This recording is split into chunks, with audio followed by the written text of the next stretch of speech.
एक दिन एक शिकारी का छोटा बेटा रेगिस्तान में खो गया। वो अकेला था, डरा हुआ था और जोर जोर से रो रहा था। कोई उसकी मदद करने वाला नहीं था। अचानक एक मेहरबान हिरनी ने रोते हुए बच्चे की आवाज सुनी। उसने बच्चे को देखा, उसके करीब आई और अपनी माँ जैसी नजरों से देखा। हिरनी ने बच्चे को अपने साथ लिया और अपने घर ले गई। बच्चा हिरनी के साथ चलने लगा। अब वो अकेला नहीं था। हिरनी ने बच्चे को अपने बच्चों की तरह पाला। लड़का हिरन के बच्चों के साथ खेलता और बड़ा होता गया।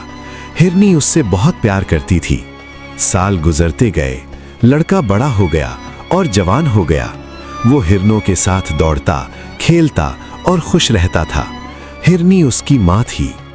इतने में लड़के का बाप सालों से अपने बेटे को रेगिस्तान में ढूंढ रहा था। वो थक गया था, लेकिन उम्मीद नहीं हारी थी।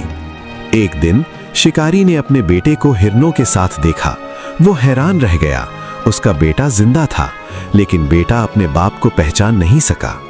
बाप ने अपने बेटे को गले लगाया और बहुत रोया। लड़का समझ गया कि ये उसका बाप है, लेकिन वो उलझन में था। हिरनी उसकी माँ थी।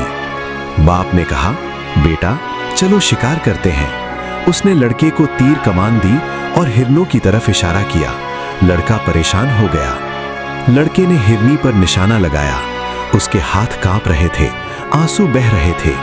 वो हिरनी उसकी माँ थी जिसने उसे पाला था। लड़का तीर कमान फेंककर रो पड़ा। वो शिकार नहीं कर सका। हिरनी दौड़कर अपने बेटे के पास आई। लड़के ने हिरनी को गले लगा लिया। बाबा जी ने फरमाया, एहसान फरामोशी सबसे बड़ी नाशुक्री है। जिसने तुम्हें पाला, तुम उसका शिकार कैसे कर सकते हो? एहसान मंदी हमेशा याद रखो।